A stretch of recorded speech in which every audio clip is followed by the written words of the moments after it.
Dobry wieczór.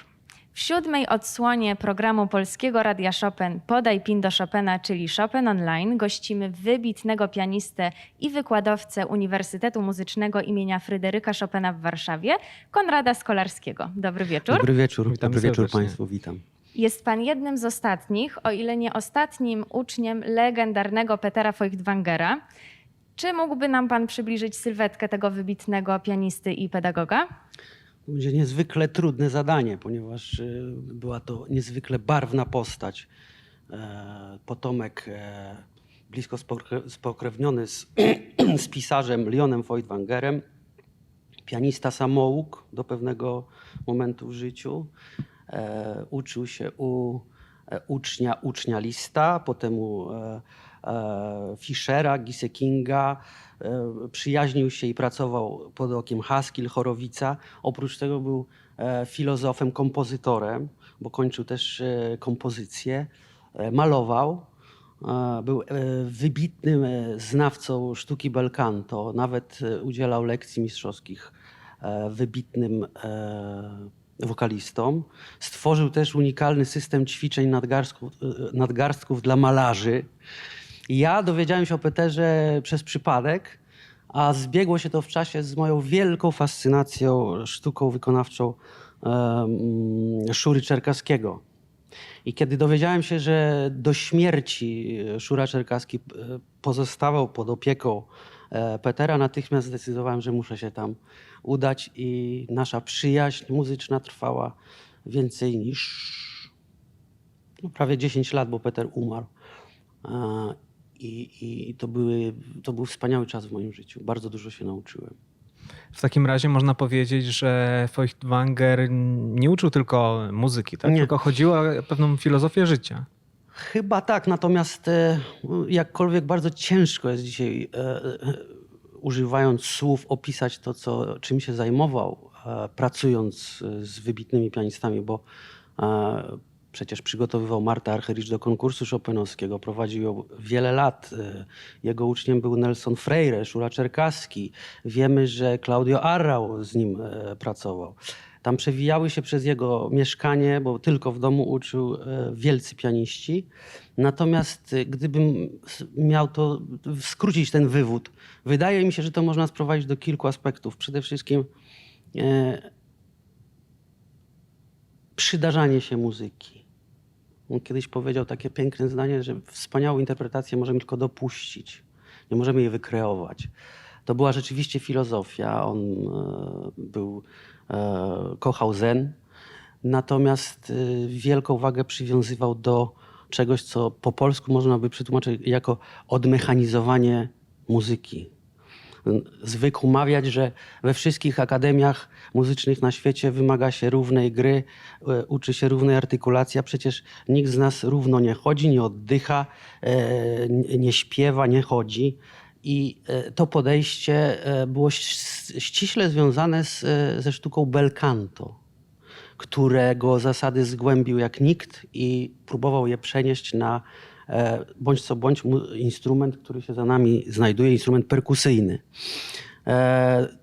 Służyła temu również specjalna aplikatura, opanowanie sztuki legato, cieniowania i to właśnie odmechanizowanie muzyki, a z drugiej strony był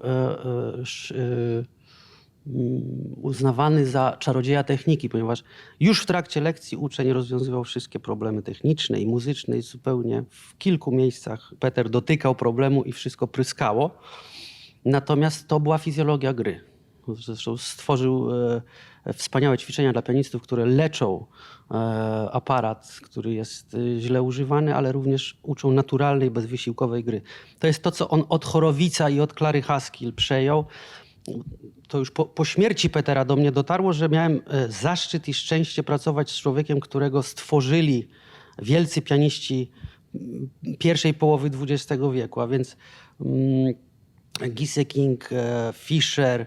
On rozmawiał jako dziecko z Cortot, a sam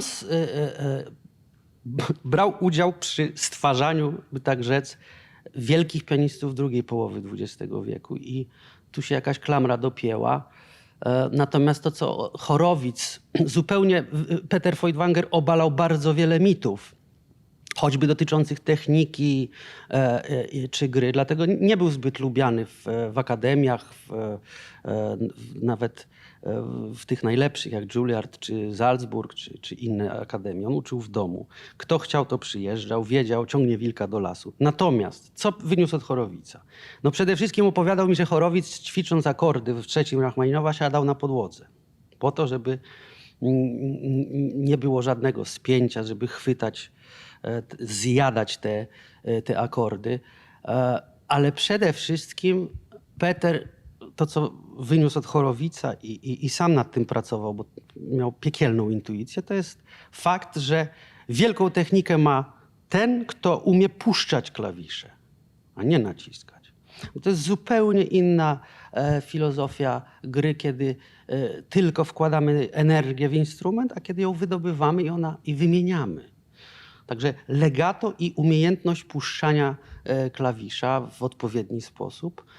I też podkreślał, że artykulacja to jest również sposób, w jaki puszczamy klawisze, a nie uderzamy. To brzydkie słowo. To tak w dużym skrócie, bo podejrzewam, że nie starczyłoby nam doby, żeby zgłębić. Pięknie. A nad czym Peter Feuchtwanger pracował z Szurą Czerkaskim? On zawsze podkreślał, że czy Marta, czy Archerich, czy Nelson Freire, czy Czerkaski to byli ludzie obdarzeni wręcz zwierzęcym instynktem. To było, bo to idzie w parze z talentem. Natomiast wszyscy potrzebowali kogoś w rodzaju przewodnika, mentora muzycznego, może psychologa. Natomiast wydaje mi się, że Peter kanalizował w niektórych przypadkach nadmiar energii. I to, co powiedziałem, wszystkich swoich uczniów prowadził w ten sposób, że zaczynali rozumieć, wcale tych prawideł nie jest tak wiele, prawidła rządzące się sztuką bel canto. To jest Zeitklang, czyli czasodźwięk. To jest czekanie na odpowiedź instrumentu, nie jedynie, przepraszam za porównanie, biegunka dźwięków. Ludzie dzisiaj nie mają czasu grając. Nie czekają na odpowiedź instrumentu i Peter tego uczył. Uczył wynajdywania tekstu. Jeżeli nie umiesz zagrać melodii śpiewnie, to powinieneś ją zagwizdać albo zaśpiewać. jeżeli nie rozumiesz roli akcentów i ich rozłożenia, wyznaj coś. Dobierz adekwatnie słowa i zrozumiesz. To była unikalna praca. I odmechanizowanie gry. Wspomniał pan o zen wcześniej, też o tym czasie gry. Tak. Czy dobrze rozumiem, że również i w pana praktyce wykonawczej takie kategorie odgrywają jakąś ważną rolę? Mam nadzieję, że dzisiaj to usłyszymy.